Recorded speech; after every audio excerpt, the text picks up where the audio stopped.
दुश्मनी बाप से है, दुश्मनी माँ से है, दुश्मनी अपने भाई अपनी बहन से है, और समाज की एक दूसरे घराने की दूर की भाभी उससे मिलने को जी चाह रहा है। भाभी होंगी, अपनी भाभी से लड़ाई है, और समाज की दूसरी एक औरत है जिसका शौहर मर गया है, वो तो सारे गांव वाले की भाभी है, वो जो बेचारी बेवा है सारे गांव वाले की भाभी है। अब ये सब सारा लड़ाई झगड़ा दंगा मार पीट, दूसरों को हकीर समझना और दौलतों पे घमंड और गुरूर करना, कौन है पूरे गांव में जो हमसे अच्छा खाता हो, हमसे अच्छा घर हो, हमसे अच्छा टाइल्स, हमसे अच्छा मार्बल लगा हुआ हो। यही तो चल रहा है। दौलतें जहां आती हैं, एक तरफ तो पाप जिना शराब और साफ नाच गाना, और दूसरी तरफ घमंड और गुरूर, ये सारी बुराइयां तबाह करने के लिए काफी है। इतना तुमको मैंने जब इतनी नेमतें दी हैं, ये बता दे कि इस कीमती जिंदगी का इस्तेमाल तुमने सच बोलने के लिए किया या झूठ बोलने के लिए किया, हलाल खाने के लिए किया या हराम खाने के लिए किया, सिर्फ खाने सोने पखाना करने के लिए किया या अल्लाह की इबादत के लिए किया। जब तक बंदा जवाब नहीं देगा, एक इंच अपनी जगह से हट नहीं पाए।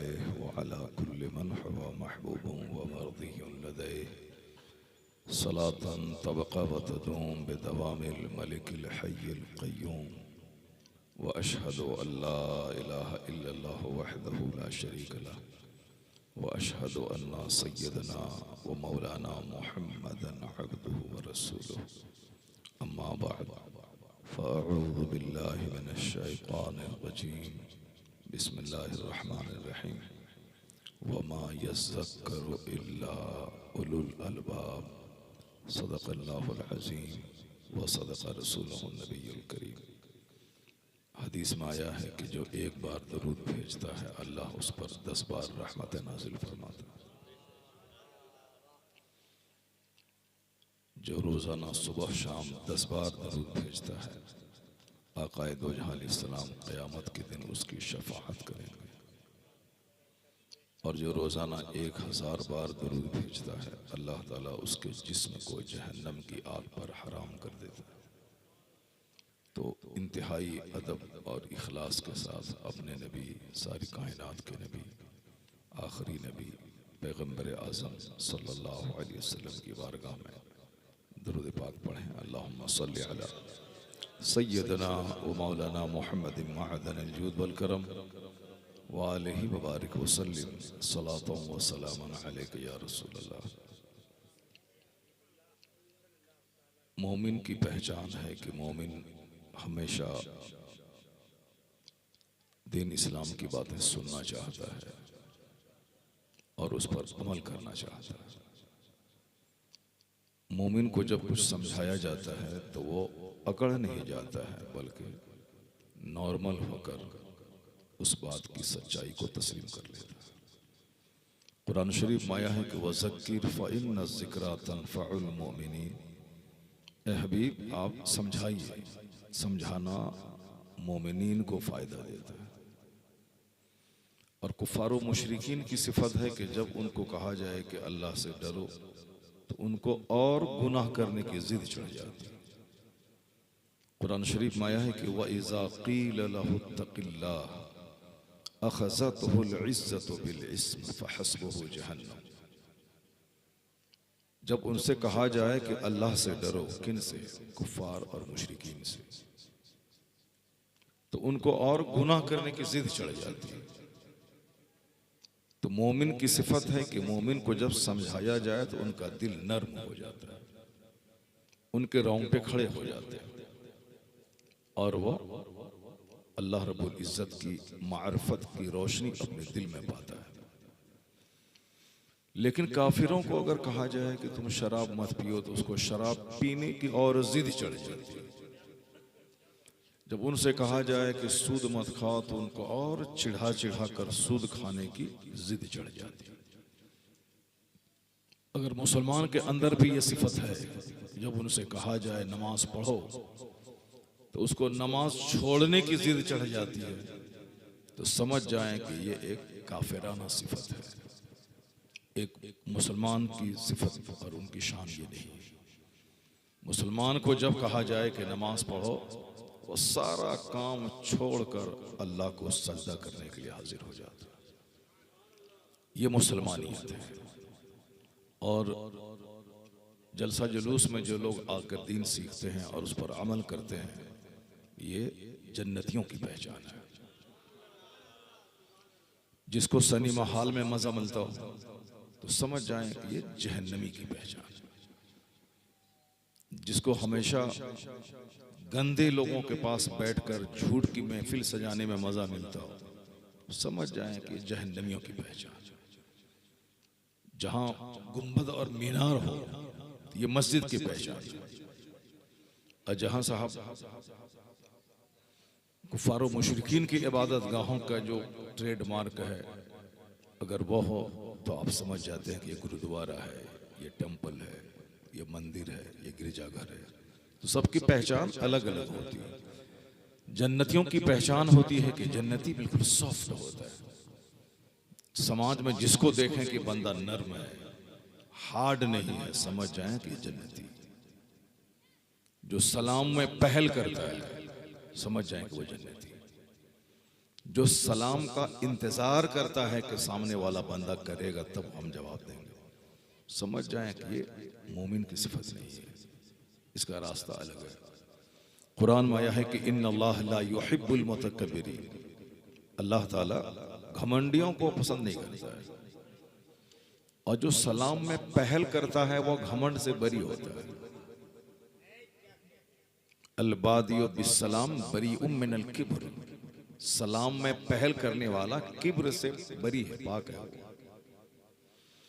और जो लोग धोखा खा जाते हैं, धोखा देते नहीं हैं, समझ जाएं कि वो जन्नती है।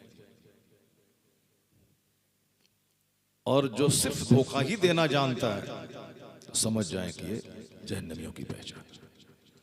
तो अब हर आदमी अपने जिगर में झांक के देखे कि उसके अंदर क्या क्या क्वालिटीज मौजूद है।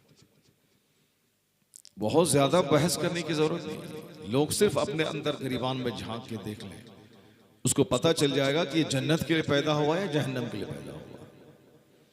और जो जिसके लिए पैदा हुआ है वह काम उसके लिए आसान हो जाता है। जन्नती कौन है वो सब लिखा जा चुका है। जहन्नम कौन जाएंगे सब लिखा जा चुका है। जब माँ के पेट में बच्चा ठहरता है, जब 4 महीने का हो जाता है, तो उसमें फरिश्तों को भेजा जाता है कि जाओ इस बच्चे की तकदीर लिख दो।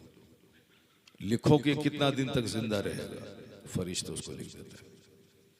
40 साल, 50 साल, 60 साल, 70 साल, 80 साल, सब फिक्स है। आपका हमारा सबका लिखा हुआ है।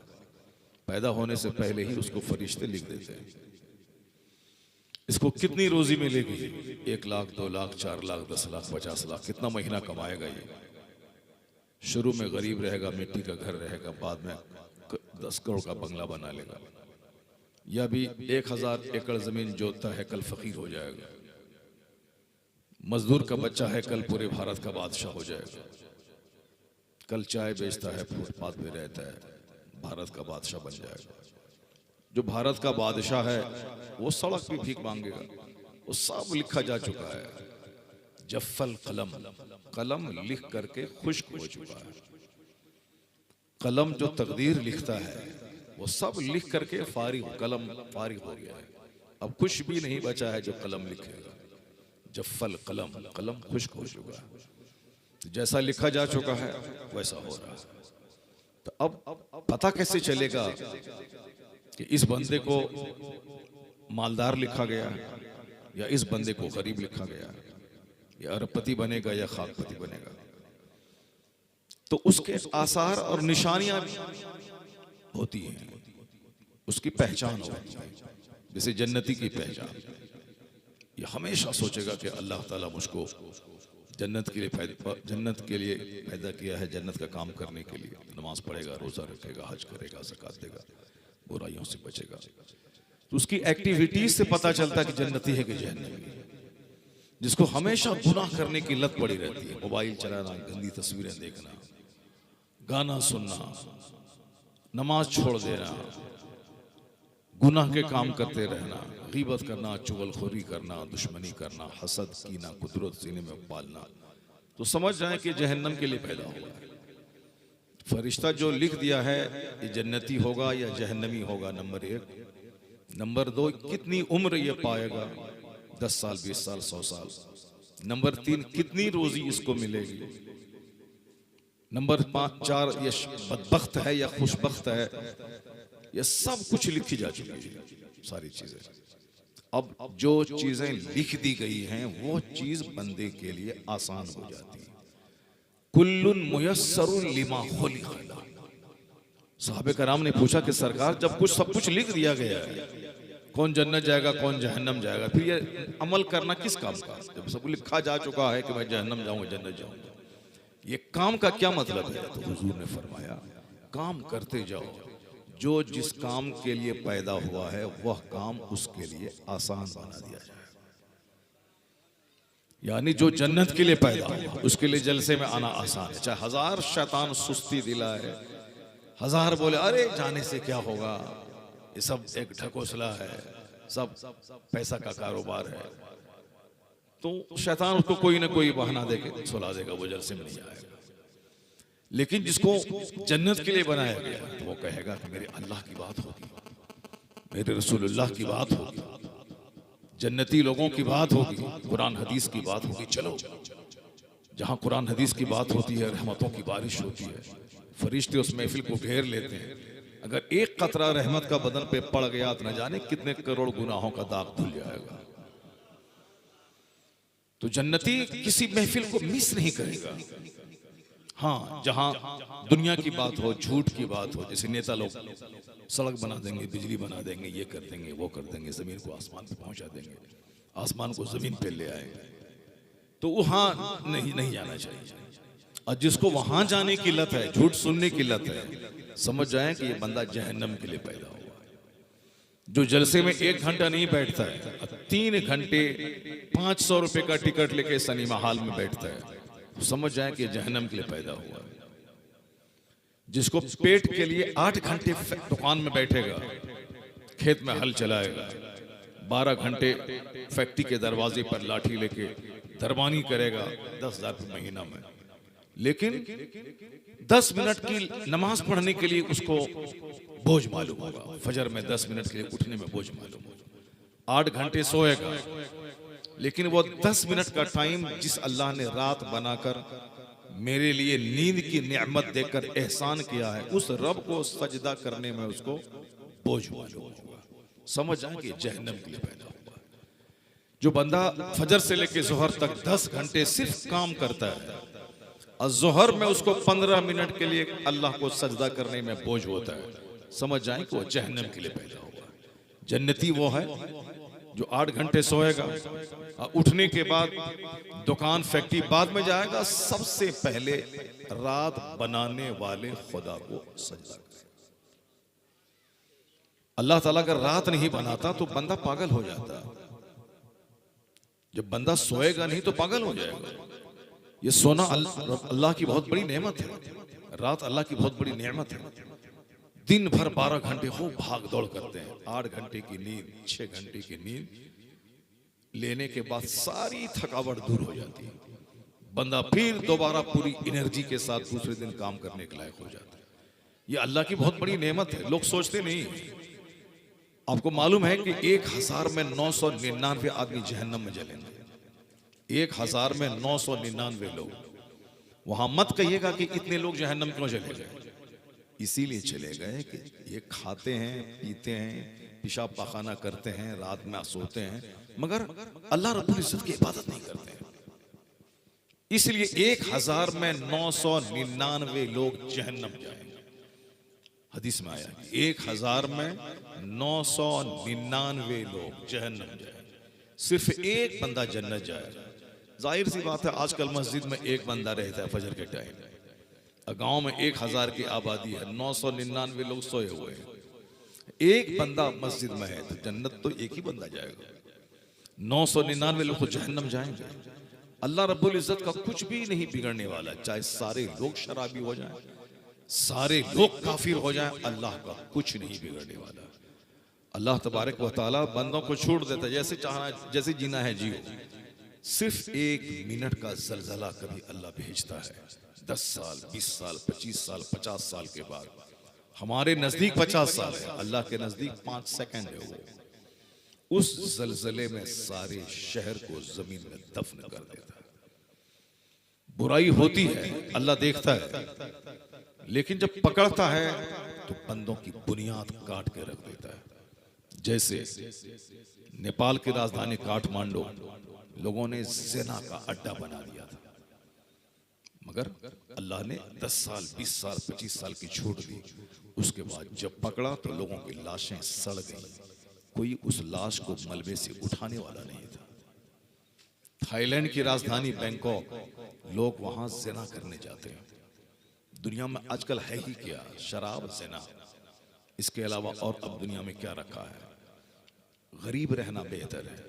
वो गरीबी जिस गरीबी में नमाज हो, जिस गरीबी में आदमी खाने को तरसे मगर रोजा रखे, वो गरीबी उस मालदारी से करोड़ों गुना बेहतर है जो मालदारी बंदे को काफिर बना दे, जो मालदारी बंदे को बेनमाजी बना दे, जो मालदारी बंदों को जलील और बेइज्जत कर दे। गरीबी में कभी नहीं सुनने को मिलता था कि पूरे 5 कोस के अंदर में किसी मुसलमान की बेटी किसी के साथ भाग गई। दाने दाने को लोग तरसते थे, एक टाइम खाते थे। आज से 40 साल पहले जब मैं बचपन में था, पढ़ने का जमाना था, उस वक्त जहां मैं पढ़ाई करता था वहां जुम्मा जुम्मा सिर्फ चावल मिलता था खाने के लिए, जुम्मा जुम्मा। और उस जुम्मा जुम्मा को चावल मिलता था तो जैसे लगता था आज ईद का दिन है, और जाहिर सी बात है जुम्मा ईद का दिन है भी। और आजकल उसी गांव के गरीबों के घर में बासमती चावल के कई बोरे रहते हैं, घर घर में बिरयानी बन रही है। लोग मोबाइल में देख देख के औरतें बिरयानी बनाती। लंबा और बारीक चावल पहले लोग देखने के लिए तरसते थे, और आजकल हर दुकान में दस्तयाब है। पहले लोग एक कपड़ा धो करके ईद के दिन उसको सुखा करके प्रेस करके पहन के ईदगाह जाते थे, और आजकल 1 दर्जन कपड़े मौजूद हैं। पहले जमाने में एक राजदूत अगर किसी के पास होता था तो 10 गांव के लोग उसको देखने आते थे। हम लोग खुद बचपन में जब 5-6 साल की उम्र के थे, उस वक्त जो राजदूत चलता था, ग्लैमर, स्प्लेंडर प्लस, ये वो सब तो कुछ गाड़ी थी नहीं, राजदूत थी, मोटर से राजदूत। अब वो राजदूत अगर कोई खरीदता था तो लोग उसको देखने आते थे। और अभी साहब अमीर गरीब हर घर में 1-1 लाख, 2-2 लाख, 4-4 लाख की बुलेट दौड़ रही। मगर पहले सुनने को नहीं मिलता था कि फलां की बेटी किसी नौकर के साथ भाग गई, फलां की बेटी घर से बाहर निकली किसी काफिर के साथ भाग गई। सुनने को नहीं मिलता था। गरीबी थी, मुश्किल थी, मुश्किल हालात थे, खाने पीने को के लिए परेशानी थी, कपड़ा पहनने की तंगी थी, लेकिन इज्जत का ख्याल था, शर्म थी, हया थी, अल्लाह का डर था, समाज का डर था।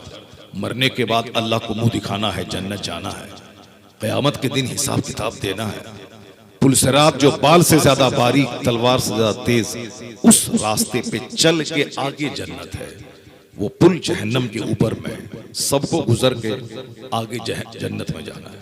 ये डर था, तो आदमी को ये डर की वजह से जिना करने का मौका मिलता था मगर वो करता नहीं था, शराब पीने का मौका मिलता था मगर करता नहीं था, उसको साहब मस्तियां करने का मौका मिलता था मगर वो करता नहीं था, और औरतें करती नहीं थी। आज देख लीजिए हालात क्या है, खुशहाली, मालदारी, घर घर में बाइक, घर घर में चावल। किचन देख लीजिए, पहले किचन मिचन क्या है, चूल्हा का घर होता था, लकड़ी पे आदमी खाना बनाया और खा लिया। लकड़ी पे जब खाना बनता था तो 99 आदमी को गैस की बीमारी नहीं थी, एक आदमी कोई किसी को गैस्ट्रिक की बीमारी होती थी। और आजकल जब से गैस पर खाना बनना शुरू हुआ, 99 आदमी को गैस्ट्रिक की बीमारी हो गई। वो तो मेरे जैसा आदमी है जो 55 ईयर्स, 55 साल उम्र होगी मगर मैं गैस की दवाई इस्तेमाल नहीं करता हूँ, ये मेरे जैसा आदमी, अल्हम्दुलिल्लाह। वरना 10 साल का बच्चा एसी लॉक इस्तेमाल करता है, 15 साल का बच्चा गैस की दवाइयाँ इस्तेमाल करता है, खुद हमारी बीवी इस्तेमाल करती है। हमारे बच्चे तो नहीं करते हैं, अलबत्ता हमारी बहनें सब खाती हैं। हमको मालूम नहीं कि एसी लॉक क्या था, वो बोली कि एसी लॉक खाना क्या, कौन सी दवाई है, गैस की दवाई है, गैस की दवाई। और आज भी जब मैं घर में रहता हूँ, फजर की नमाज पढ़ने के बाद 5 किलोमीटर पैदल चलता हूँ, 5 किलोमीटर पैदल चलता हूँ आज भी। और उसके बाद अगर एयरपोर्ट पे रहता हूँ, फ्लाइट में अगर 1 घंटा लेट है तो वहाँ मैं चलता हूँ, चल करके अपना कुछ न कुछ पढ़ता रहता हूँ। और इसकी वजह से जो कोठी की तरफ पेट होना चाहिए वो पेट नहीं है। गैस की दवाई, इसके आगे और क्या हो सकता है? इस जमाने में जब गैस की दवाई कोई बंदा नहीं खाता हो, समझ लें कि वो किस कदर उसका लीवर टंच होगा। तो जब गैस पर खाना नहीं बनता था, लकड़ी पे खाना बनता था, तो उस वक्त गैस की बीमारी नहीं थी।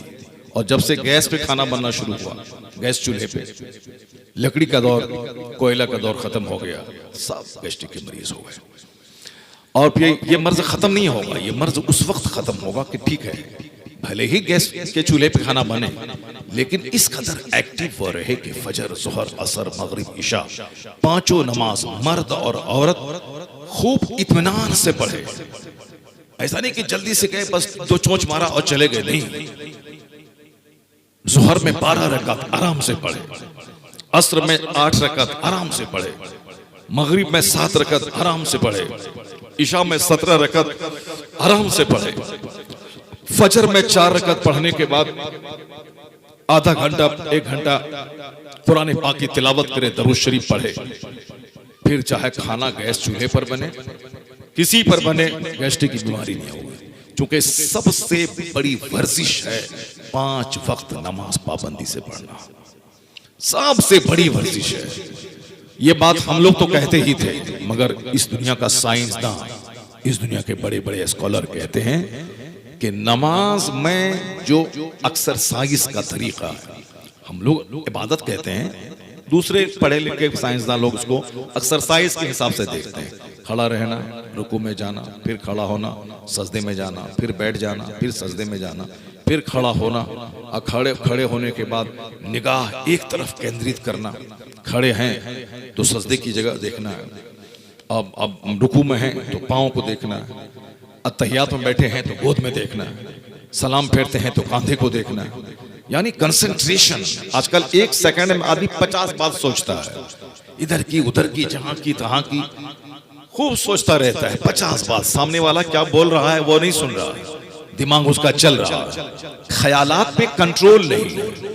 हजारों वसवसात आते हैं, बुरे ख्यालात आते हैं, दुनिया जहान की बातें 1 सेकंड में दिमाग में आती हैं। मोदी, अखिलेश, दीदी, नीतीश कुमार, यानी सियासत की, पाकिस्तान, हिंदुस्तान, साहब राफेल, मार धाड़ काट, पहलगाम, ये सारी 1 सेकंड में 50 बातें आ जाती है। सामने बंदा क्या, कौन है, खड़ा है, क्या बोल रहा है, कोई तवज्जो नहीं। सामने वाला क्या बोल रहा है, जुमा के दिन इमाम साहब क्या बोल रहे हैं, कुछ नहीं, दिमाग में 1000 बातें, ख्यालात पे कंट्रोल नहीं। तकरीर हो रही है मगर दिमाग खेत में चल रहा है, ख्याल पे कंट्रोल नहीं। नमाज खत्म हो गई, 4 रकात पढ़ाया इमाम साहब के, 10 रकात पढ़ाया कि 3 पढ़ाया कि 2 पढ़ाया, कुछ नहीं, सलाम फेरा, नमाज हो गई। उनको पूछे कि इमाम साहब ने क्या तिलावत की, कोई मतलब नहीं, क्योंकि दिमाग हाजिर, दिमाग प्रेजेंट नहीं। ये बीमारी आज आम हो गई है, दिमाग एक चीज पे केंद्रित नहीं रहता, मुख्तलिफ ख्याल, मुख्तलिफ वसवसात आते हैं। उस ध्यान को केंद्रित करने का एक तरीका है नमाज। नमाज में बंदा खड़ा हो जाए तो जो कुरान पढ़ता है उसको समझ समझ के पढ़े। सजदे में जाए तो नाक पे ध्यान केंद्रित कर दे, नाक को देखे। अत्तहियात में गोद पे निगाह टिकाए, रुकू में दोनों पांव पे निगाह टिकाए। अक्सर लोग करते हैं कि जाते हैं रुकू में और सजदा की जगह देखते हैं, ऐसे देखते हैं।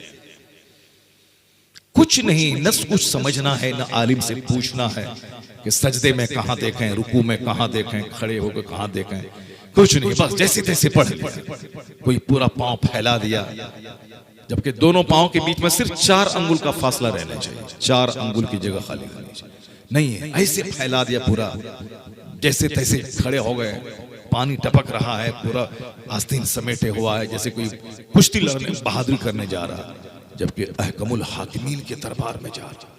वहां तो डरते हुए, लजाते हुए, शर्माते हुए, कांपते हुए, रोते हुए अल्लाह के हुजूर हाजिर होना चाहिए कि मेरा मालिक, मेरा खालिक, मेरा रब, मैं उसकी बारगाह में जा रहा हूं। दुनिया की कचहरी में कोई जाए और साहब आस्तीन समेटी हुई हो तो फौरन उसको वहां से निकाल दिया जाएगा, खबरदार जाओ, जज के सामने ऐसे नहीं रहा जाता है। दुनिया का छोटा हाकिम उसके सामने जाने से पहले यहाँ का बटन बंद कर लो, साहब आस्तीन समेट लो, दुरुस्त कर लो और ठीक ठाक रहो। जैसे तैसे तौलिया ऐसे लटका के मत जाओ कि हल जोत के आए चले गए कचहरी में और जज के सामने। नहीं, बिल्कुल डिसिप्लिन, सिविलाइज्ड, जो अहकमुल हाकिमी, जो सारे हाकिमों का हाकिम, जो सारी कायनात का बादशाह है, उस रब की बारगाह में जैसे तैसे चले गए। मस्जिद में जाए बंदा रोते हुए डरते हुए रब की बारगाह में, सबसे पहले तो ये सोच ले कि मैं अहकमुल हाकिमीन के दरबार में। अब उसके बाद नमाज पढ़े तो नमाज की नीयत ठीक से करे, उससे पहले वुजू ठीक से करे, उससे पहले उसका गुस्ल अच्छा हो। गुस्ल में 3 चीजें फर्ज हैं। अगर नाक के नर में बांसे में पानी नहीं गया तो चाहे 50 बाल्टी से नहा ले, पाक नहीं होगा।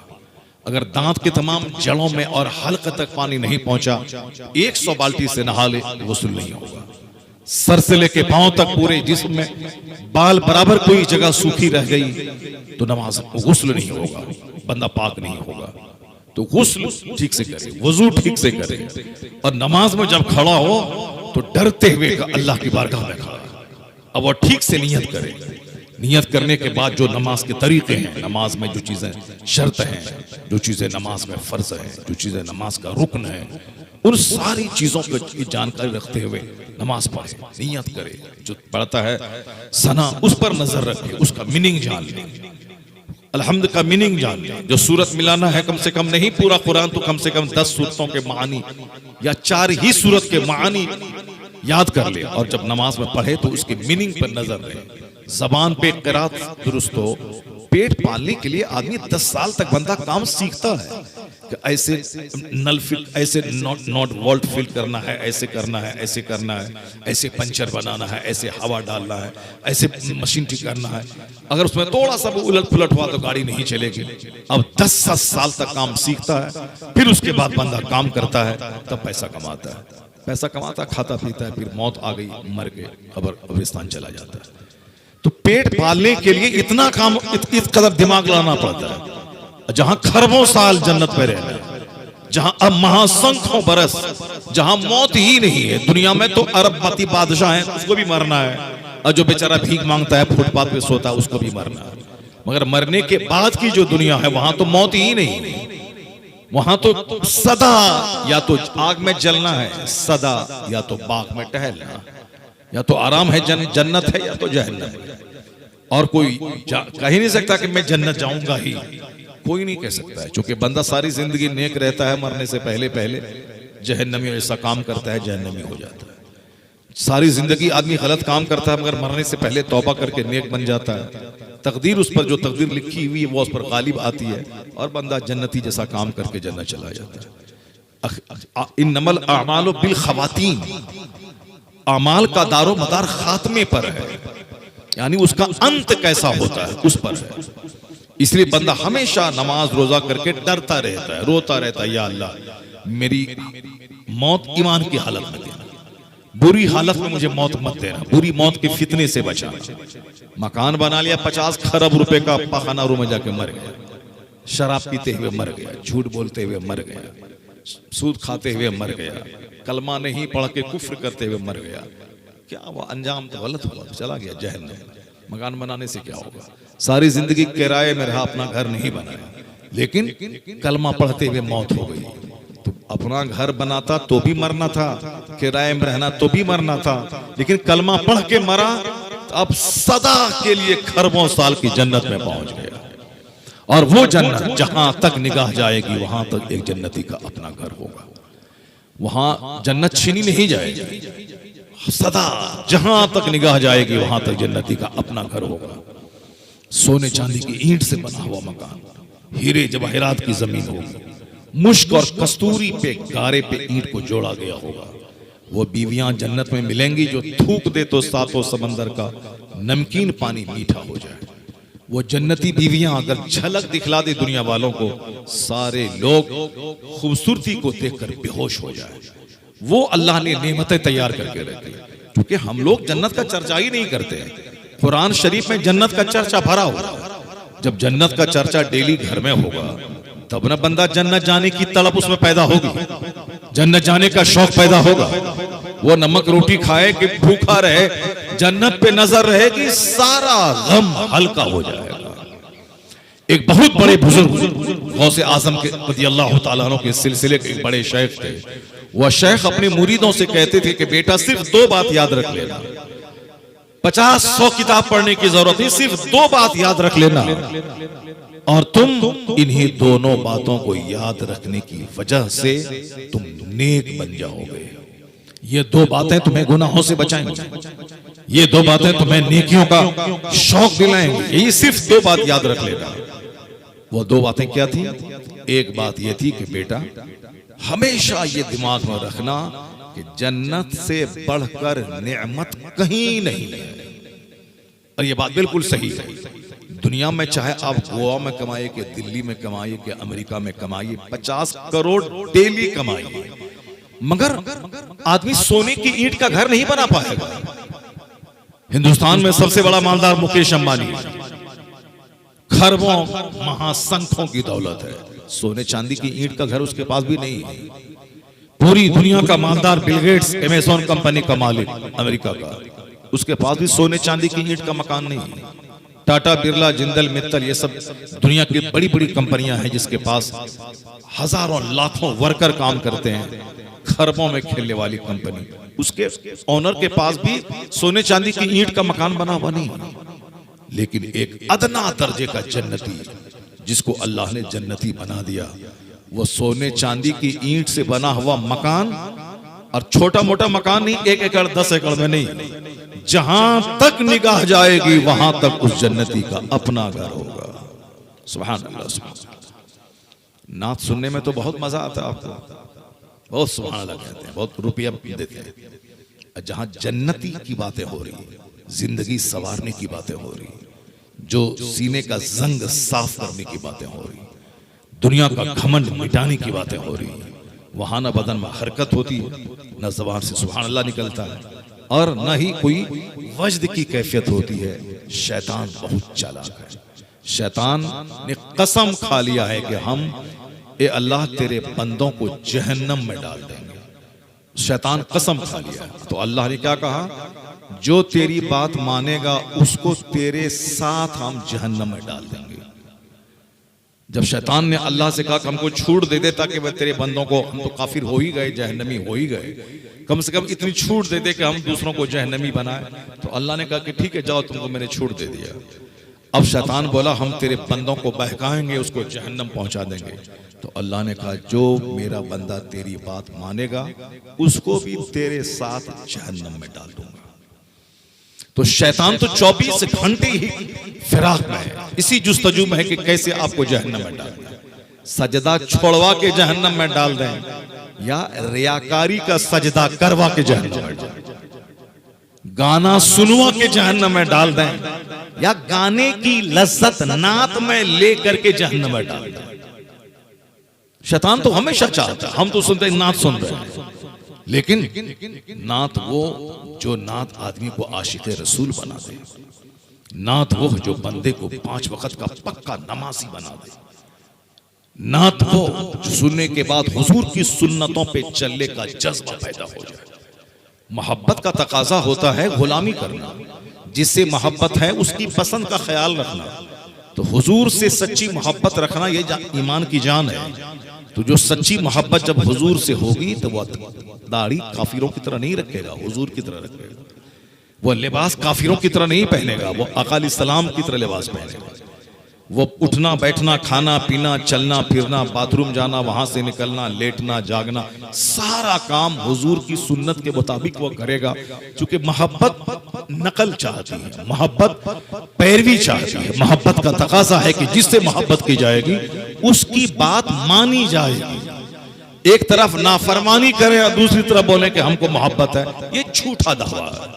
माँ से मोहब्बत है, मगर माँ को मारना भी है, माँ की जरूरत नहीं पूरी करना है, माँ को इलाज नहीं करवाना है, माँ को खर्चे के लिए पैसा नहीं देना है, माँ के पास बैठ के बात नहीं करना है, माँ को प्यार नहीं देना है, और ये कहना कि हमें माँ से बड़ी मोहब्बत है, ये झूठा है।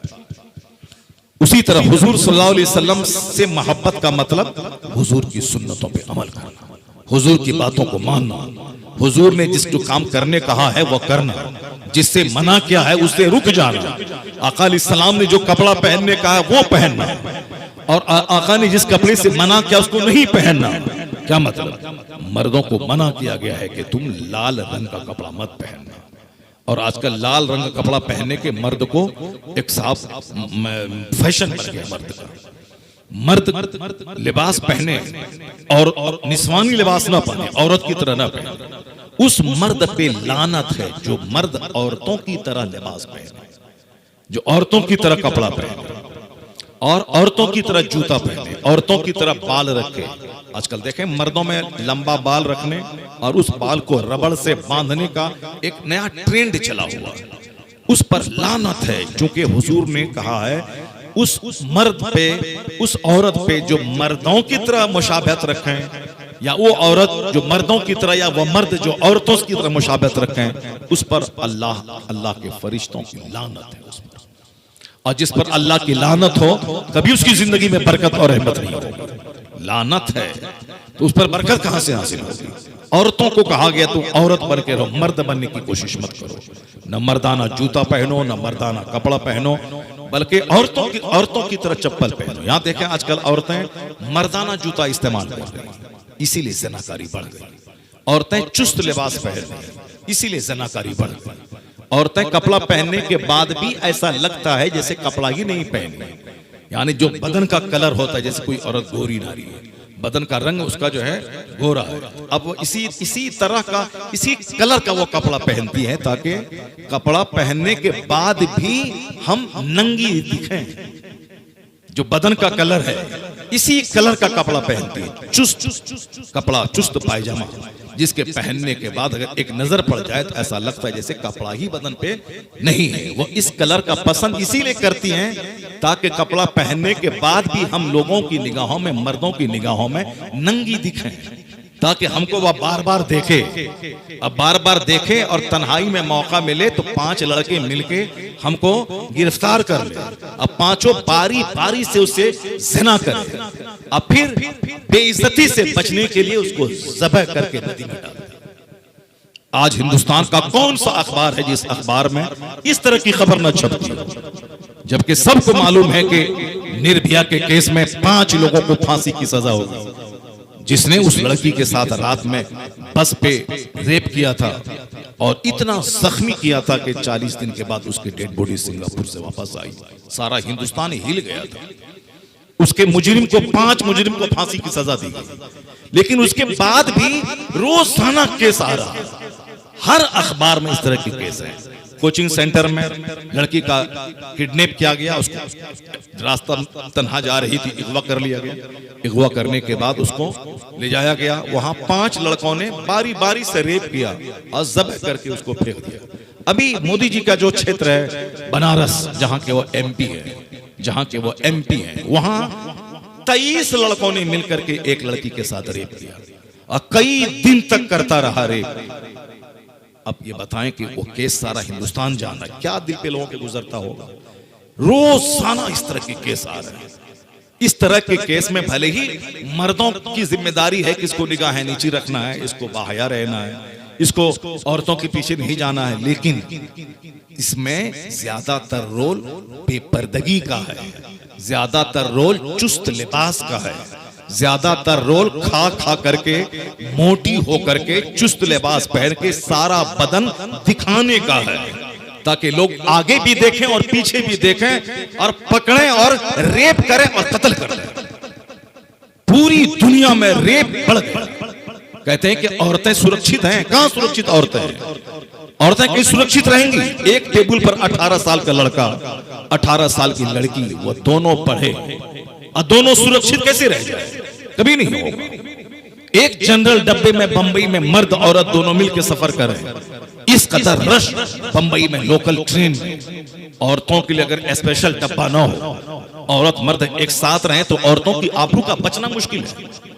ये कानून बनाया गया है कि औरतों के डब्बे में जो मर्द पकड़ा गया उसको अरेस्ट कर लिया जाएगा। क्यों साहब? जब मर्द औरत दोनों बराबर हैं तो उसके कमरे में, उसके डब्बे में अगर मर्द घुस गया तो इसमें क्या फर्क पड़ता है? जब आपने आजादी दे दी है। नहीं, ये आजादी नहीं है, बल्कि वहां क्राइम हो सकता है, इसीलिए आपको जेल में डाला जाएगा। तो इस्लाम ने जो पर्दे का कानून दिया है कि जवान होने के बाद दुपट्टा डाल लें, ढीला ढाला लिबास पहने, अपने घर में रहें, ज्यादा मारी मारी ना फिरें, इसीलिए दिया है ताकि दुनिया में जिनाकारी चोर दरवाजे से भी दाखिल ना हो, कहीं से भी जिना दाखिल ना हो। वक्त पे शादी दिला दे। शादी की उम्र है 18 साल, तो 38 साल में शादी ना करवाएं, 48 साल में शादी ना करवाएं।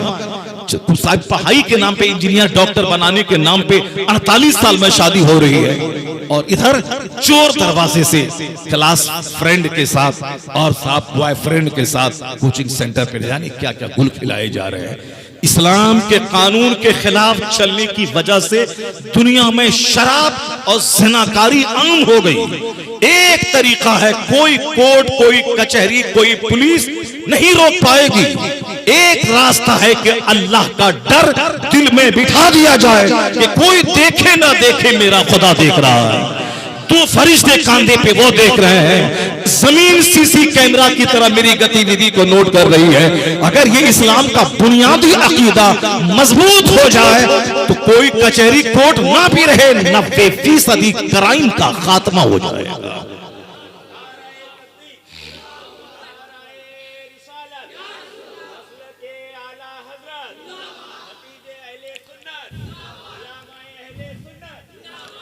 इस बुनियादी अकीदे को दिल में बिठाने की जरूरत है, गिरहबान के दिल में रख लें कि हम बेलगाम नहीं पैदा हुए, हम बिल्कुल मुख्तसर वक्त के लिए दुनिया में आए। जैसे हमारे गांव का जो लोग 100 साल पहले पैदा हुए थे, एक बंदा आज नहीं मिलेगा जिंदा। उसी तरह आज जो लोग हैं 100 साल के बाद कोई बंदा नहीं मिलेगा जिंदा। तो 100 साल के अंदर का ही तमाशा है, इंजीनियर, डॉक्टर, प्रोफेसर, मकान, गाड़ी, छकड़ा, अच्छा खाना, अच्छा पहनना, जमीन खरीदना, मार्केटिंग, मॉल, कॉम्प्लेक्स, ये सब 100 साल के अंदर का तमाशा है। अब फिर चाहे खरबों का घर रहे या किराए का घर रहे, एक दिन छोड़े और कांधे पे लोगों ने ले जाके मिट्टी में डाल दिया, सड़ गए। क्या रिजल्ट निकला 18 घंटे पढ़ने का? क्या रिजल्ट निकला 50 करोड़ का घर बनाने का? क्या रिजल्ट निकला 1000 बीघा जमीन के जोतने का? जब अंजाम वही 2 गज जमीन के नीचे सड़ जाना। अब वहां सवाल होगा, ये बता दे कि तूने जवानी कैसे गुजारी। ये सवाल होगा, ये बता दे कि तूने माल कहां से कमाया, कहां खर्चा किया। ये बता दे कि तुझको जो समझाया गया उस पर तुमने कितना अमल किया। ये बता दे कि ये कीमती जिंदगी सर से लेके पांव तक एक अद्भुत जिंदगी, अनमोल जिंदगी, अद्वितीय, बेमिसल, बेनजीर जिंदगी, जिसका कोई जवाब नहीं है सर से लेके पांव तक। न ब्रेन का, न आंख का, न जबान का, न दांत का, न जबड़े का, न जबान का, न हल्क का, न नली का, न छोटी आंत का, न बड़ी आंत का, न लीवर का, न जिगर का, न पेशाब पखाने के सिस्टम का कि खाना खाएं, एक तरफ ब्लड बने, एक तरफ यूरिन बने, एक तरफ स्टूल बने। अगर ब्लड ना बने तो मर जाएं, पखाना ना बने तो मर जाएं, पेशाब ना बने तो मर जाएं। कैसा जबरदस्त सिस्टम है। मैं खाऊं रोटी, फिर उस रोटी के जरिए ब्लड बन जाए पूरे बदन में ताकि मैं जिंदा रहूं, पखाना बन जाए ताकि मैं जिंदा रहूं, पेशाब बन के निकल जाए ताकि मैं जिंदा रहूं। ब्लड न बने, पेशाब न बने, पखाना न बने तो बंदा का तड़प तड़प के मर जाएगा बंदा। बेशुमार लोग हॉस्पिटल में एड़ी रगड़ के मर रहे हैं जिसके बदन में ब्लड का बनना बंद हो गया। तो ये जो सिस्टम है सर से लेके पांव तक अल्लाह ने दिया है, इस सिस्टम का तुमने क्या इस्तेमाल किया? बस शराब पिया, ज़िना किया, चोरी की, डकैती की, दूसरों को धोखा दिया, झूठ बोला, हराम खाया, जुआ खेला, सट्टा खेला, घर मकान का मुकाबला किया, कपड़ों का मुकाबला किया। ये बता दे कि इसीलिए तुमको इतनी बड़ी नेमत दी गई थी जिंदगी की, ताकि दूसरों को कष्ट पहुंचाओ, दूसरों को तकलीफ पहुंचाओ, हराम खाओ, उसके बाद मरने के बाद खरबों साल की आग में जाके जलने के लिए चले जाओ। जवाब देना होगा, ला तज़ूलु क़दम अब्दिन हत्ता युसअल अन अर्बईन। हदीस में आया है कि जब तक ये 4 क्वेश्चंस, 4 सवालात बंदे से कर नहीं लिए जाएं, बंदा कयामत के दिन 1 इंच अपनी जगह से हट नहीं पाएगा। पहला सवाल होगा अन उमर ही फीमा अफना, अबाउट योर प्रेशियस लाइफ। यह कीमती जिंदगी के बारे में, यह जिंदगी किस काम के लिए है? बस नोचने, खसोटने, मालदार बनने, बाइक चलाने, मर जाने के लिए है। शादी ब्याह करने, लड़की को घर में लाने, रेप करने, 2-4 बच्चा नाजायज पैदा करने, फिर मर जाने, इसीलिए जिंदगी बनी है। इसीलिए ताकि खूब झूठ बोलें, सूद खाएं, रिश्वत खाएं, मार भाग दौड़ करें, पैसा कमाएं, 2-4 मकान बना लें, मॉल बना लें, उसके बाद मर के कब्र में सड़ने के लिए चले जाएं। इसीलिए जिंदगी है। ये जिंदगी इसलिए नहीं है। अल्लाह ने ये लाइफ सपोर्टिंग सिस्टम, हमारे जिंदा रहने के लिए आग जरूरी है, हमारे जिंदा रहने के लिए पानी जरूरी है, हमारे जिंदा रहने के लिए हवा जरूरी है, हमारे जिंदा रहने के लिए मिट्टी जरूरी है। ये जमीन हमारी लाइफ को सपोर्ट देती है तो मैं जिंदा रहता हूँ। ये हवा मेरी लाइफ को सपोर्ट करती है तो मैं जिंदा हूँ।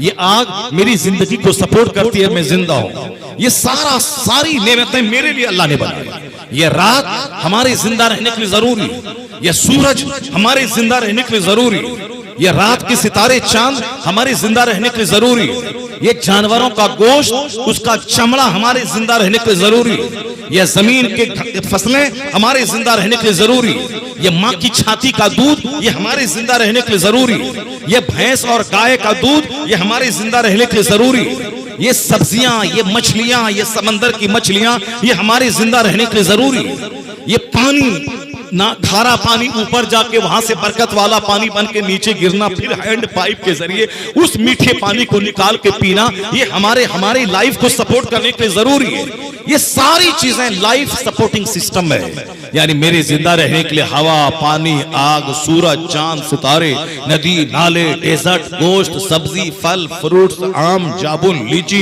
ये सारी चीजें मेरे जिंदा रहने के लिए जरूरी है। तो अल्लाह ने वो सारी नेमतें हमारे लिए दे दी ताकि 300 रुपए केजी अनार तुम नहीं खरीद पाओ, 10 रुपए केजी आम खाओ, जो फायदा अनार से ना होगा वो आम से हो जाएगा। 300 रुपए केजी सेब से जो फायदा ना हो वो 10 रुपए केजी आम खरीद ले, उससे फायदा पहुंचेगा।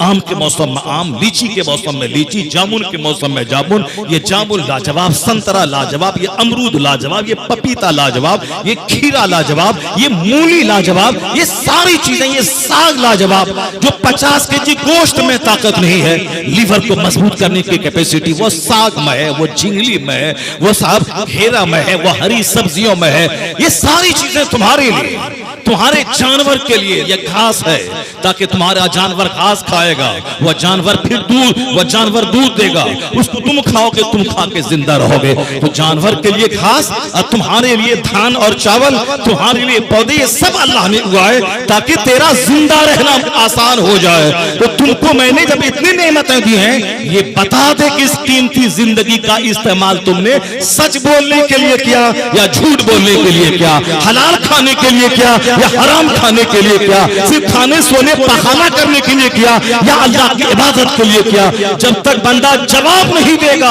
1 इंच अपनी जगह से हट नहीं पाएगा। ला तज़ूलु क़दमा अब्दिन हत्ता युसअल अन अर्बईन, बंदे का पांव 1 इंच नहीं हटेगा। जैसे कोई मुजरिम आज गिरफ्तार होकर थाना चला जाए, वहां 4 पुलिस मौजूद रहे, क्या बोलेगा? 1 इंच नहीं हटेगा, वरना खाल खींच लेंगे तुम्हारी, उल्टा लटका के इतना मारेंगे कि फिर तुम्हारे साथ नस्ल को याद रहेगा। अब वो बंदा 1 इंच हिल नहीं रहा, क्यों? पुलिस वाले के सामने 1 इंच हटेगा नहीं जब तक तू पता नहीं दे कि ये काम किसने किया, चोरी किसने की है। तो दुनिया के छोटे से पुलिस के सामने बंदा 1 इंच हट नहीं पाएगा, वह डर के मारे सब कुछ उगल देता है। क़यामत के दिन अहकमुल हाकिमीन के सामने बंदा कैसे भाग पाएगा? कहां भागेगा, कहां जाएगा? जमीन अल्लाह की, आसमान अल्लाह का, सारे फरिश्ते अल्लाह के, कहां भागेगा? या माशरल जिन्न वल इंस इन इस्तताअतुम, अगर तुमसे हो सके जमीन आसमान के किनारों से निकल जाओ, फनफुजू ला तनफुजून इल्ला बिसुल्तान, जहां जाना है जाओ, जहां भी जाओगे वहां अल्लाह की सल्तनत। अल्लाह के फरिश्तों से बच के कहां जाओगे? इतने फरिश्ते हैं जमीन में कि बंदा अगर देख ले तो उसका जीना मुश्किल हो जाए। इतने फरिश्ते हैं आसमान में कि तिल रखने की जगह नहीं है। वो सारे फरिश्ते हमारी गतिविधि को देख रहे हैं, तुम क्या कर रहे हो। क़यामत के दिन सारा चिट्ठा सामने आ जाएगा। जब मॉल में हम लोग घुसते हैं, वहां देखते हैं कि खरबों का सामान पड़ा हुआ है, लेकिन कोई सेल्समैन या वीमेन नहीं है। उसके बावजूद हम उस माल को चोरी करके जेब में नहीं रखते हैं। क्यों? एक डर है कि अगरचे यहाँ कोई नहीं देख रहा है मगर हम सीसी कैमरा की निगरानी में हैं। जैसे ही गेट पे जाएंगे, जहां छुपा के रखेंगे वहां से निकाल लिया जाएगा। पहले हम कहते थे कि फरिश्ते दो कांधे पे हैं, वो देख रहे हैं। इस अकीदे को काफिर झूठलाता था। कैसे होगा, कैसे लिखा जाएगा, कैसे देख लिया जाएगा। हम लोग पहले कहते थे इस्लाम का अकीदा है कि क़यामत के दिन हर स्याह सफेद का हिसाब होगा, हर ब्लैक एंड व्हाइट का हिसाब होगा। चाहे 5 स्टार होटल में हो, चाहे मकई और गन्ने के खेत में हो, चाहे बांस की आम की बाड़ी में हो, जहां भी जो कुछ करोगे जमीन सीसी कैमरा की तरह देख रही है। यौम इज़िन तुहद्दिसु अखबारहा, क़यामत के दिन जमीन सारी खबरें बता देंगी।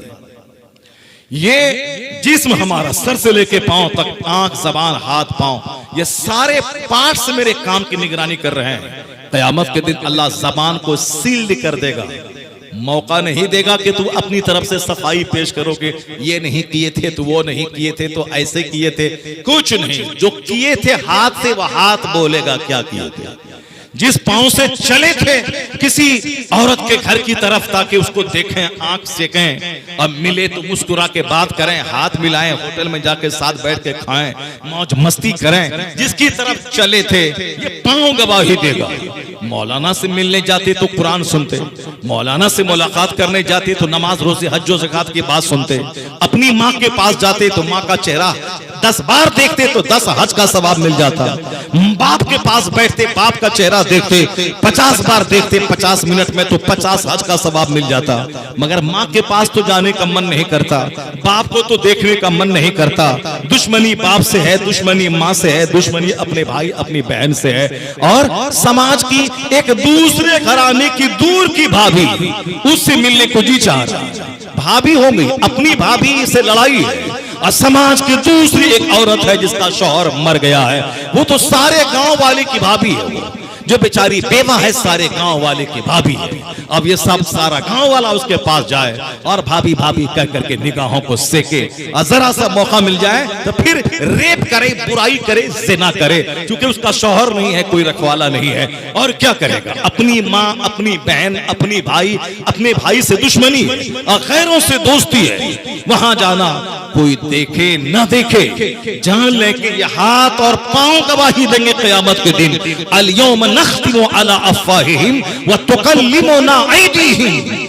जबान को अल्लाह सील्ड कर देगा। ये पांव गवाही देगा कहां चला, या हाथ गवाही देंगे क्या काम लिया गया, या पेट गवाही देगा इसमें कौन हराम कौन हलाल डाला गया, या आंख गवाही देगी इसको कहां इसका इस्तेमाल किया गया, या ब्रेन गवाही देगा इस ब्रेन में क्या क्या निगेटिव ख्यालात लाए गए। बस नाच सुना, कवाली सुनी और चले गए। ये बताओ कि ये सारी जिम्मेदारी कौन लाएगा? ये बता दे किस तरह से लेके पांव तक 1 करोड़ गुनाहों के ढेर पे बैठे हो, इस गुनाहों की माफी का सामान कैसे होगा? ये बता दे कि अल्लाह ने इतनी खरबों नेमतें दी कि तेरा बाप दूसरों के घर में गाय चराता था और अल्लाह ने आज तुझको अपना घर दे दिया। तो तू इसीलिए दिया कि ताकि रात रात भर टेलीविजन देखो, रात रात भर मोबाइल चलाओ, और रात दूसरों की बहू बेटी के लेके तुम भागो और तेरी बीवी को लेके दूसरा भाग जाए। यही ड्रामा करने के लिए अल्लाह ने तुझको मालदार बनाया था, अल्लाह ने दौलतें दी थी।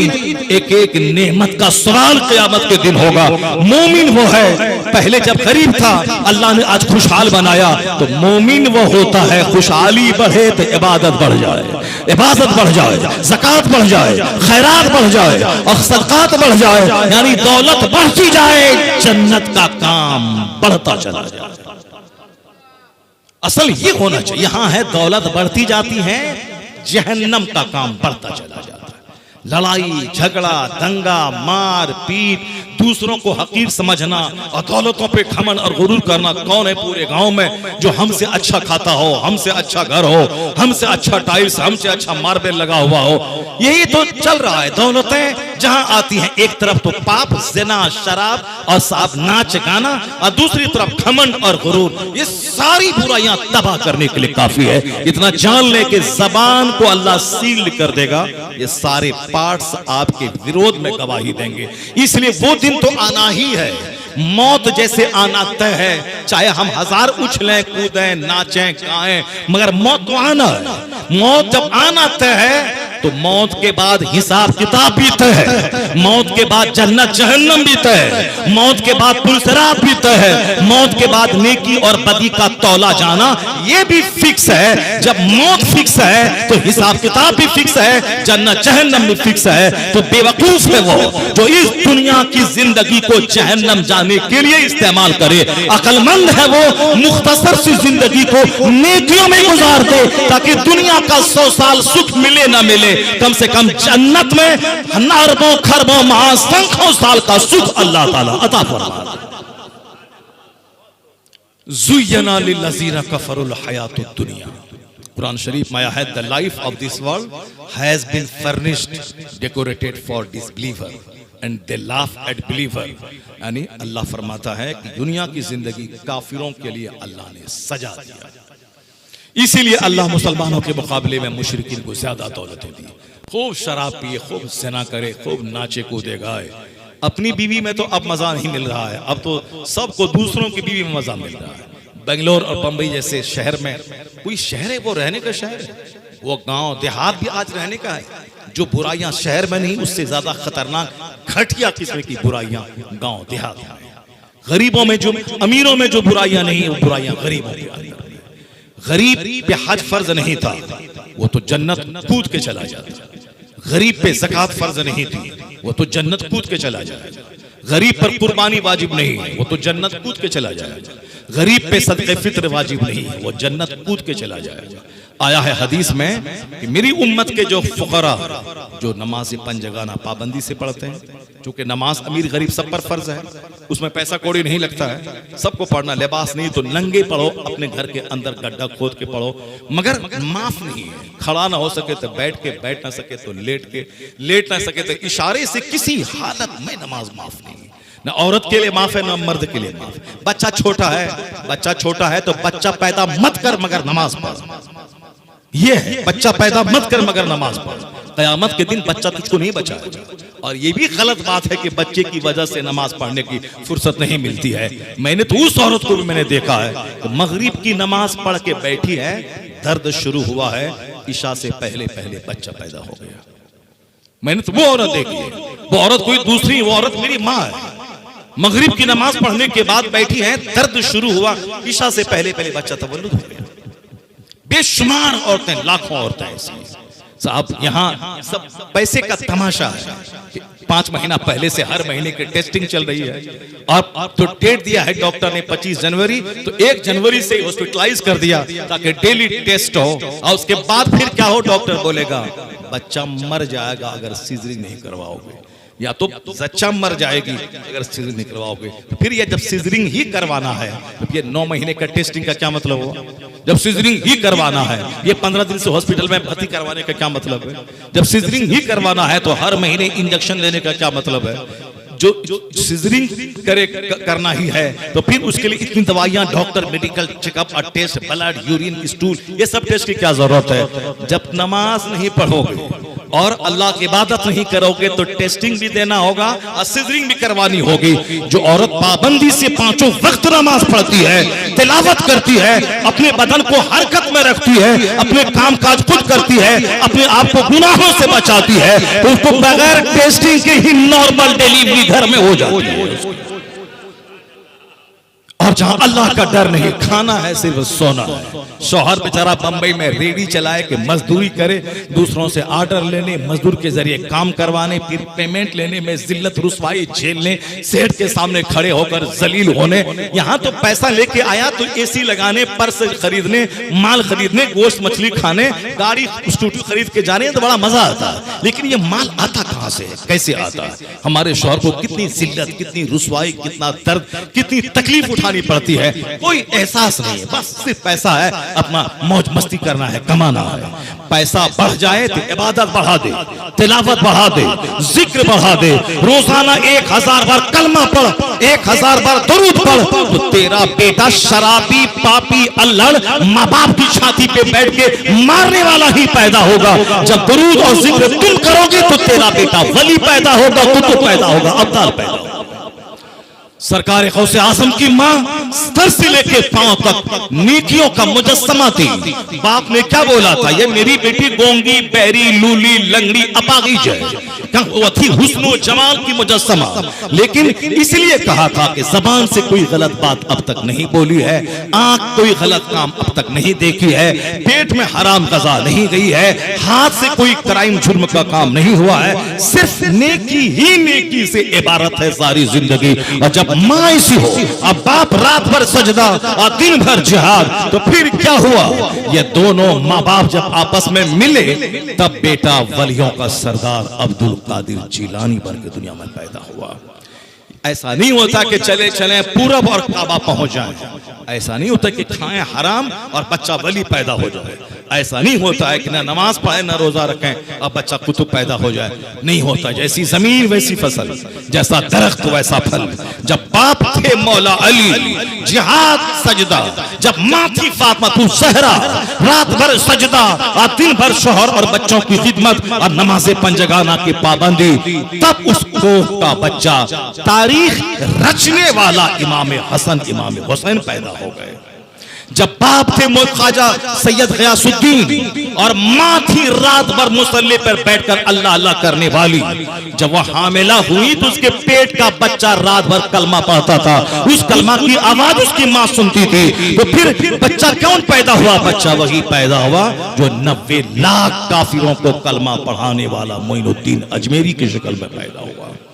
एक कौमे मुस्लिम ऐसा नहीं होता है कि नात सुने जन्नत चले जाएं, मौज मस्ती करें जन्नत चले जाएं, जैसे चाहे जिए जन्नत चले जाएं, लड़ाई झगड़ा करें जानवर की तरह जिए जन्नत चले जाएं। नहीं होता। ये शहादत गए उल्फत में कदम रखना है। लोग आसान समझते हैं मुसलमान होना। जब दुनिया में मालदार होने के लिए रात रात दिन दिन भर खटना पड़ता है, मेहनत करनी पड़ती है, हुनर सीखना पड़ता है, दिमाग जलाना पड़ता है। जब दुनिया का पैसा बगैर दिमाग जलाए नहीं मिलता है, तो खरबों साल की जन्नत बगैर दिमाग जलाए कैसे मिलेगी? तो दुनिया का माल चाहिए तो दुकान जाना होगा, फैक्ट्री जाना होगा, खेत जाना होगा। और अगर जन्नत चाहिए तो मस्जिद जाना होगा, सजदा करना होगा, नमाज पढ़नी होगी, रोजा रखना होगा।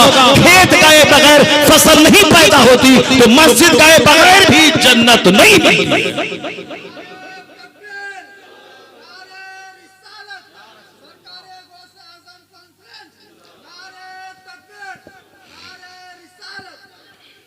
ऐ मेरी कौम, ये वो बातें हैं जो बातें अमृत हैं। ये वो बातें हैं जो इक्सिर हयात है। ये वो बातें हैं जो हमारे लिए गिरा बांध के रखने के काबिल है। यही बातें हैं। इसी को सुनने के लिए जुमा का खिताब, यही वो बातें, इसीलिए ईदैन का खुतबा, यही वो बातें जो सुनने के लिए मजलिसों का एहतमाम है। 1-2 महीने तक मारे मारे फिर कर कीमती पैसा लगाकर चंदा करके ये जो मजलिसें सजाई जाती हैं, इंजॉय के लिए नहीं सजाई जाती। सिर्फ 2-4 घंटे नात सुन के मस्ती के लिए नहीं सजाई जाती है। ये महफिलें सजती हैं ताकि हम अपने अपने मकसद हयात को जानें। ये महफिलें सजती हैं ताकि हमारे सीने में जो जंग है वो जंग छोड़ाया जाए। जब जंग हल्का हो तो हल्की बात से जंग छूट जाता है, लेकिन जब जंग गहरा हो तो जबरदस्त डिटर्जेंट चाहिए। जब मीठी दवाई से फायदा कम होता है, दवा जब कड़वी हो तो उसका फायदा ज्यादा होता है। सिर्फ हाँ हेलो करने से सुभान अल्लाह बोलो जन्नत चले जाओगे, पीर साहब के यहाँ जाओ जन्नत चले जाओगे, दरगाह पे चादर चढ़ाओ जन्नत चले जाओगे। अगर इतना ही आसान है तो डेली चादर चढ़ाइए, क्या लगा हुआ है? इतना ही आसान है तो डेली लोहमान सुलगाइए जन्नत चले जाइए, और डेली 10 रुपए का बताशा ला के फातिहा दिलाइए और जन्नत चले जाइए। सरकार गौसे आजम 40 बरस तक इशा के वजू से फजर की नमाज पढ़े, रात भर 1 मिनट के लिए सोए नहीं। ये उनका गुलाम का स्टेटमेंट है। 40 दिन नहीं, 40 हफ्ता नहीं, 40 महीना नहीं, 40 साल तक। गौसे पाक की उम्र है 91 साल। आप बचपन के बहुत सारे दिन इल्म हासिल करने में लगा दें। आलिम, हाफिज, कारी, मुफ्ती सब बनने के बाद 25 साल जंगलों में चले गए। वहां दरख्त के पत्तों को खाते थे, गिरी पड़ी सब्जियां खा लेते थे, भूख मिटा लेते थे, फिर इबादत करने में लगे रहते थे 25 साल तक। और उसके बाद फिर जब जलवत में आए तो तकरीर शुरू की। 70-70 हजार का मजमा होता था। आपकी तकरीर सुन के लोग कई लाशें महफिल से निकल जाती थी। और हफ्ते में 2 दिन आप तकरीर फरमाते थे। जब मस्जिद में जगह नहीं बचने लगी, ईदगाह पे आपके मेंबर को लगाया जाता था। 70,000 का मजमा, 400 मौलाना दवात कलम लेके महफिल में बैठते थे, आपकी तकरीर को नोट करते थे। और जो अल्लाह के वली पहाड़ों और गुफाओं में होते थे 10, 20, 50, 100 किलोमीटर दूरी पे, वो वहां अपनी गुफाओं में गौसे पाक के शहर बगदाद की तरफ रुक करके बैठते थे। गौसे पाक की तकरीर वो 500 किलोमीटर दूरी से पहाड़ की चोटी से सुन लिया करते थे। अब पूरी तकरीर वो नोट करते थे। और जब बगदाद आते थे 2-4 हफ्ता के बाद, तो जो 400 उलमा बैठ के तकरीर लिखते थे, उसकी तहरीर से अपनी तहरीर मिलाते थे तो एक लफ्ज का फर्क नहीं होता था।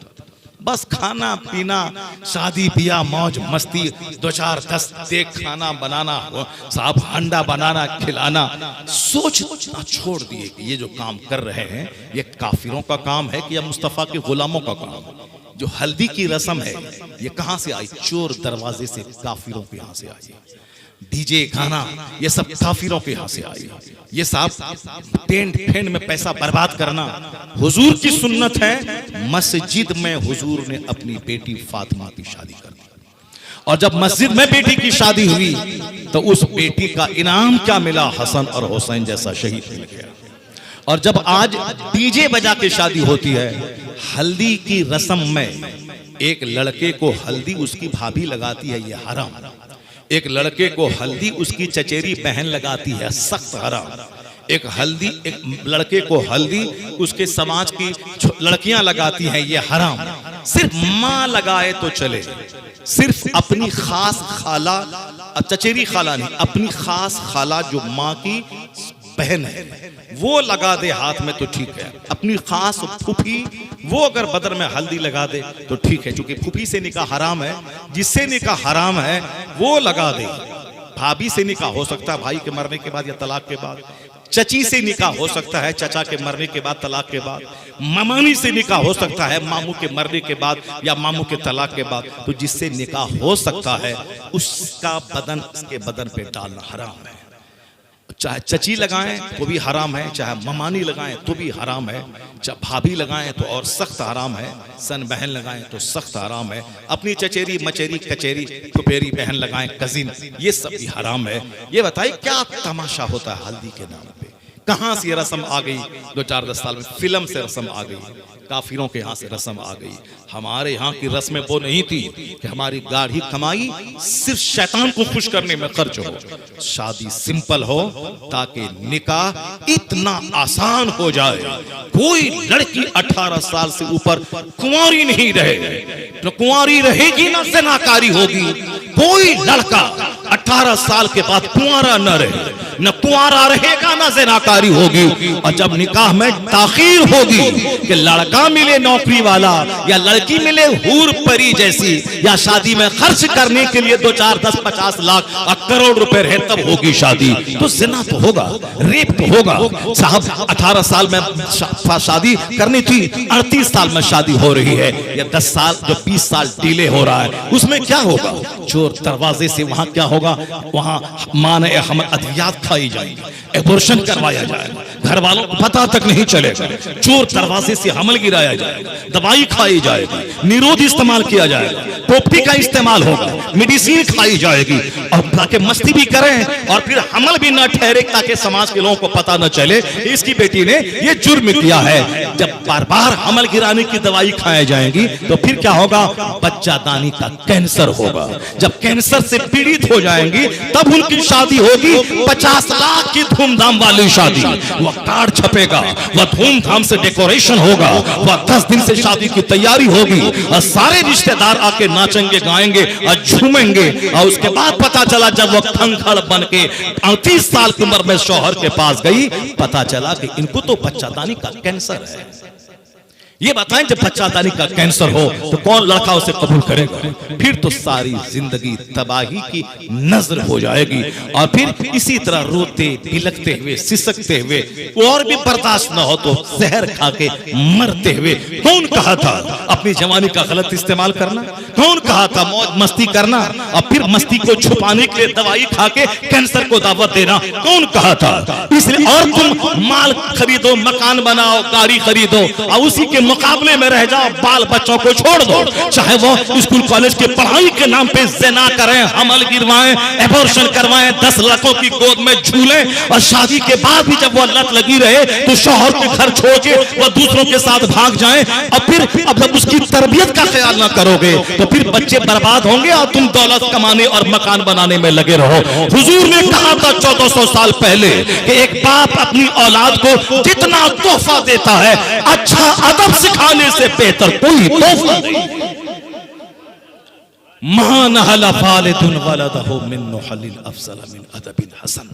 आका फरमाते एक बाप अपनी औलाद को जितना गिफ्ट देता है, अच्छा अदब डिसिप्लिन सिखाने से बेहतर कोई गिफ्ट नहीं है। 50 अरब का मकान देने से बेहतर है कि बच्चे को नमाजी बना दें, उनके दिल में अल्लाह का डर डाल दें, उनको बता दें कि सारी जिंदगी दुनिया में जिंदा रहना नहीं, मरने के बाद अल्लाह को मुंह दिखाना है। ये सारी बातें बच्चे को बता दें तो ज्यादा आपको मेहनत करने की जरूरत नहीं पड़ेगी कि मरने के बाद 10-20 लाख रुपए बच्चा को छोड़ के मरे, 10 बेटा है 10 मकान दे के मरे, चाहे उसके लिए हमको जानवरों की तरह जीना पड़े। ये सब सोचना नहीं पड़ेगा, आप भी मुसीबत से बच जाएंगे। क्यों? कुरान में आया है ला तक़्तुलू औलादकुम खश्यता इमलाक, गरीबी के डर से बच्चों को कत्ल मत करो, हम तुम्हें भी रोजी देते हैं, तेरे बच्चों को भी रोजी देंगे।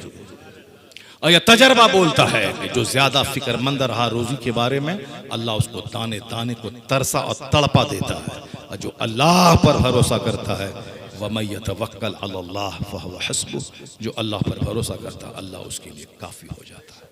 आज जो मारे मारे जानवरों की तरह जिंदगी गुजर रही, चेहरा काला, 1 दर्जन बीमारी, पैसा कमाने के बाद भी हाथ सूखा, फकीर भूखा, जितना पैसा कमा लो कम पड़ जाता है। ये अल्लाह की तरफ से सजा है कि जो आखिरत और जन्नत की फिक्र छोड़ के सिर्फ माल कमाएगा, अल्लाह उसको कभी सुकून नहीं देगा। सुकून तो वहां है जो दिल की गहराई से अपने मालिक अल्लाह पर भरोसा करता है, अल्लाह ताला उसके लिए काफी हो जाता है।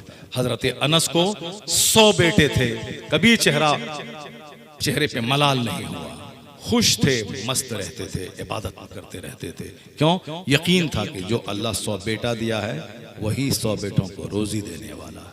गौसे पाक के पास 4 बेटियां थी, 49 औलाद, 49 औलाद, कभी एक सजदा नहीं छूटा। 40 बरस ईशा के वजह से फजर पड़े, चेहरे पे मलाल नहीं आया कि बच्चा खाएगा क्या। गौसे आजम को यकीन था कि जो अल्लाह 49 औलाद दिया है वही अल्लाह रोजी देने वाला भी है। बस ये अकीदा रखिए, मेहनत ऐसा नहीं कि कोड़ी बन के बैठे रह जाए, अल्लाह ताला देने वाला है। अल्लाह ताला कहता है जमीन में तुम फैलो, जमीन में फैल जाओ, तुम 1 दाना गेहूं का खेत में डालो, मैं 1000 दाना तुझको वापस कर दूंगा, मगर एक तुमको डालना होगा, मेहनत तुमको करनी होगी। जोहर से लेके फजर से लेके जोहर तक जब कोई नमाज फर्ज नहीं है तो क्या करोगे? सिर्फ खाओगे, पाखाना करोगे और बैठ के सो के टेलीविजन देखोगे? नहीं, फजर से लेके जोहर तक का 8 घंटे का टाइम मेहनत करो, खेत में, फैक्ट्री में, दुकान में। तुम्हारी मेहनत के मुताबिक में नहीं पैसा नहीं मिलेगा। फिर मेरी बात मान के जमीन पे फैलो, फिर कितनी रोजी तुमको देनी है वह मुझे मालूम है। अल्लाह कहता है मैं किसी को थोड़ी रोजी देता हूं और किसी को बेहिसाब रोजी अता कर देता हूं। अगर मेहनत से पैसा मिलता, जो 8 घंटे ईंट ढोया है वो सबसे ज्यादा पैसा कमाता, लेकिन 8 घंटे ईंट ढोने वाला 300 कमाता है और 1 घंटा कलम चलाने वाला 3 करोड़ रुपए कमा लेता है। वमन यतवक्कल अलल्लाह फहुव हस्बुह, जो अल्लाह पे भरोसा करता है अल्लाह उसके लिए काफी होता है। वो यकीन जमाना होगा, आखिरत को दिमाग में रखना होगा, सारा काम सुन्नत के मुताबिक, समाज वाला क्या बोलता है वो नहीं, अल्लाह क्या कहता है, रसूल क्या कहते हैं, उसके मुताबिक जिंदगी गुजारिए। यहाँ भी कम कमाई में बादशाहत की तरह जिंदगी गुजारिए। मरने के बाद जन्नत ऐसे ही नेक लोगों के लिए है जो दुनिया में अल्लाह से डरता हुआ रहेगा, जन्नत उसका इस्तेकबाल करेगी। जो दुनिया में बेखौफ जिएगा, बिंदास जिएगा, न नमाज न रोजा न हज न ज़कात, तो फिर उसको तो 100 साल 1 सेकंड, इसके बाद तो खरबों साल की आग उसके मुकद्दर में ही रहेगी और जलता रहेगा। ये दुनिया बिंदास बन के रहने की जगह नहीं है, ये दुनिया डरते हुए, सहमते हुए, खौफ करते हुए गुजारने की जगह। जब एक जन्नती को जन्नत में डाला जाएगा, पूछा जाएगा जन्नत कैसे पहुंचे, वो बोलेगा इन्ना कुन्ना क़ब्लु फी अहलिना मुशफ़िक़ीन, हम अपने अहलो अयाल में दुनिया में डरते रहते थे, जन्नत मिलेगी कि नहीं, जहन्नम से बच डरते रहते थे, अल्लाह के हुजूर दुआ करते रहते थे, गुनाहों से बचते रहते थे, रात में सजदे में रोते थे, घर बीवी अलग रो रही है, जवान अलग रो रहा है, माँ बाप अलग रो रहे हैं, तो जिस घर में सजदे में आंसू बहाने रोने की कैफियत हो, समझ जाए जन्नती का घर है। और जब बंदा जब जहन्नम में डाला जाएगा, फेंका जाएगा आग में, और कहा जाएगा क्यों ये जहन्नम में गया,